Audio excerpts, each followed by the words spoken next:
Hello. So today I am presenting my paper, Guessing Games Experiments in School Education and Their Analysis.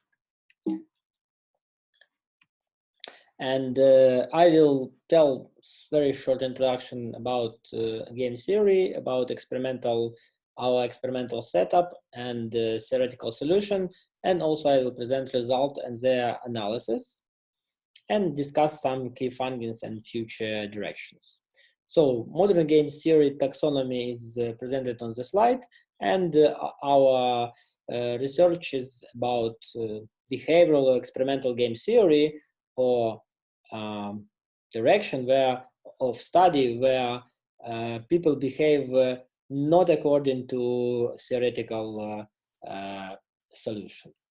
So this is about some presentation of game theory problems, and our is about learning, how people learn in different strategic situations, and how they change their behavior when observing history and decision of others.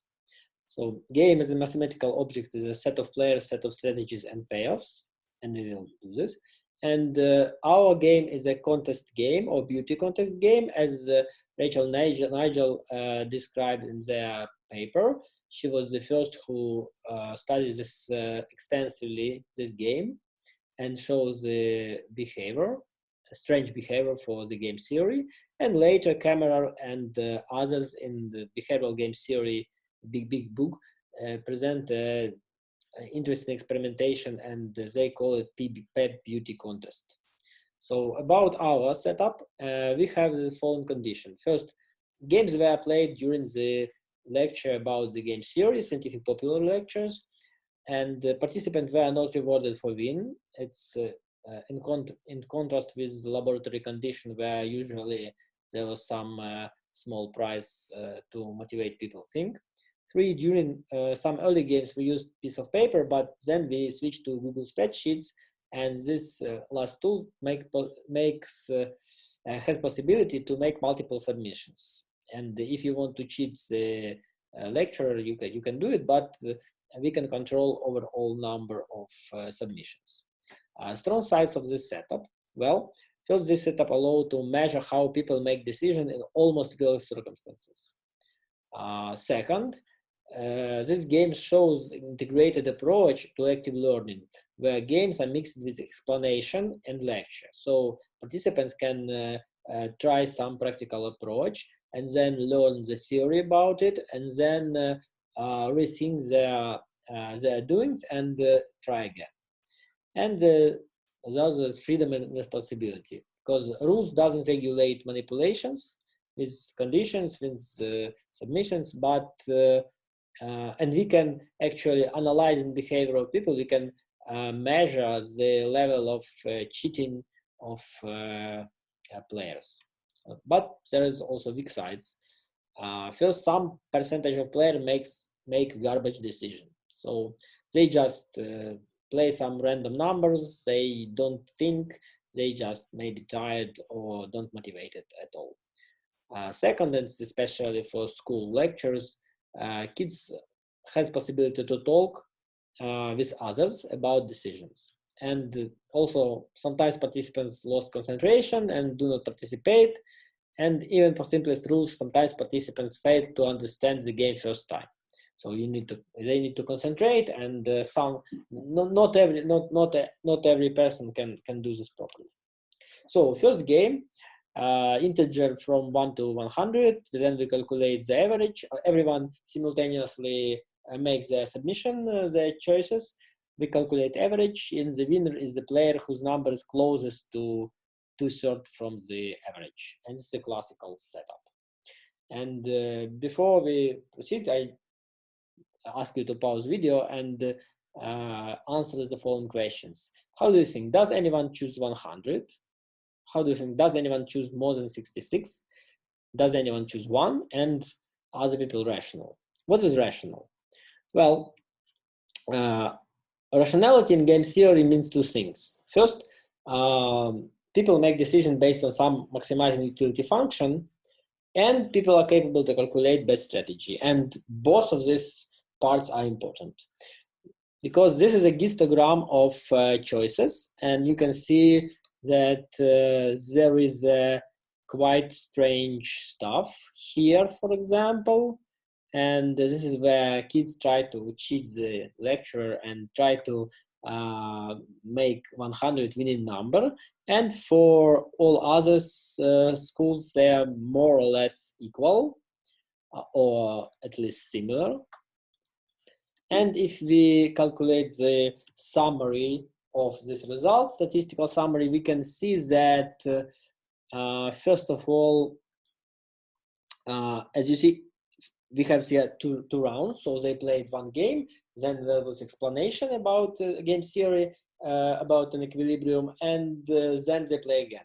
And as you see, after the explanation, every single group improve their number. So because equilibrium is when everyone name one, then they are closer to this equilibrium. And as you see, the students is the group that learn the fast possible way and the best way, because this is a variety, yeah, of choices, and it's very small here. So it's very remarkable how one explanation can improve choice of one group of people. And the idea is a dominating strategy, and here the dominating strategy is to play, when you remove dominating strategy, then you have an equilibrium, everyone plays one, and this is a winning number. And the same idea is for the best response. It's actually playing one is Nash equilibrium, it's the best response for best response. So all the two very important concepts, and they're illustrated with the same game. And another interesting concept is a common knowledge. And common knowledge is when you know that other knows the rules, and that you know the rules, and that they know that you know, and infinitum. And actually, when everyone have common knowledge, then a rational player should play one without hesitation. But in reality, one never won a game. So, and another interesting analysis is when we compare winning choice in first round and second round, and we see that all groups improved their winning number except one group, tech schools, and they just have the possibility and challenge to break the system. And it was 10th and 11th grade, and it was important for them to break the system and try to cheat this game. So second game, very close to this, but very different in result. And here we calculate average of all numbers, and winner is the player with the most distant number from S. And this game that has two possible equilibria, and the best possible strategy is to mix between these two equilibrium. So you need to, best theoretical solution is to choose 1 and 100 with equal probabilities. And what is remarkable, that even without information about that, without knowing about mixed strategy equilibrium, people actually do this unconsciously. And as you see, this is the average of their choices, and it's very close to 50, to the middle. And if you consider that quite a big group choose 1 and 100, and this is a quite equal group.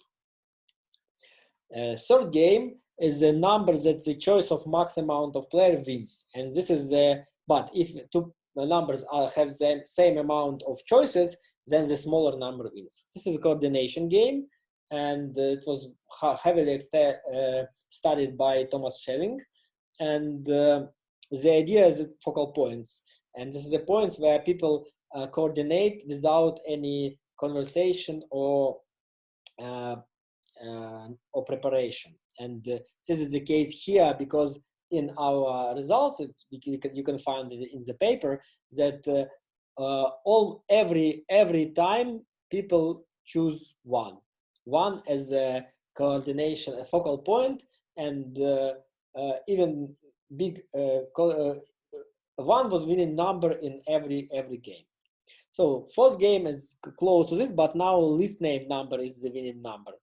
And this game is in opposite to the previous one, doesn't have any proper theoretical solution, and the winning numbers can be almost any number, and it's a really interesting and challenging problem how to approach to this idea. And we gather right now, we gather experimental material to make some idea how to present how people play this game. So this is a result for this first game, and they are quite volatile.